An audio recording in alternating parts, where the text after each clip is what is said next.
तर दीपक आबा शहाजी बापूंना माघार घ्यायला लावणार।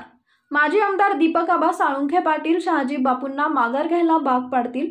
सांगोला विधानसभा मतदारसंघात 2024च्या विधानसभा निवडणुकीसाठी जोरदार रस्सीखेच सुरू असल्याचं पाहायला मिळतंय।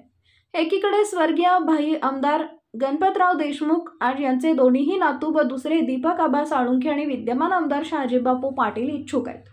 माजी आमदार दीपक आबांनी गत वेळच्या 2019च्या विधानसभा निवडणुकीत शहाजी बापूंना पाठिंबा देऊन आमदार केले होते। मात्र अजूनही विद्यमान आमदार शहाजी बापू पाटील विधानसभा निवडणुकीसाठी इच्छुक असलेले पाहायला मिळत असले तरी देखील प्रत्यक्षात ब्रह्मदेव जरी खाली आला तरी मी विधानसभा निवडणूक लढणारच असा इशारा माजी आमदार दीपक आबा साळुंखे यांनी दिलाय। तसेच माजी आमदार दीपक आबा साळुंखे यांनी जोरदार मोर्चे बांधणी करायला सुरुवात केली असल्याचं पाहायला मिळतंय। नुकताच त्यांनी सांगोला विधानसभा मतदारसंघात गावभेट दौरा करून चाचपणी केली आहे। यामध्ये त्यांना उत्स्फूर्त प्रतिसाद मिळालाय।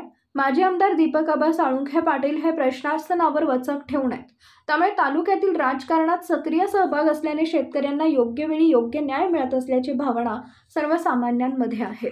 सोशल मीडियावर त्यांचे कार्यकर्ते चांगले आक्रमक झालेले पाहायला मिळत आहेत। दीपक आबा साळुंखे यांनी विधान परिषद आमदार म्हणून चांगलं काम केलंय। सोलापूर स्थानिक स्वराज्य संस्था मतदारसंघात निवडून आले होते।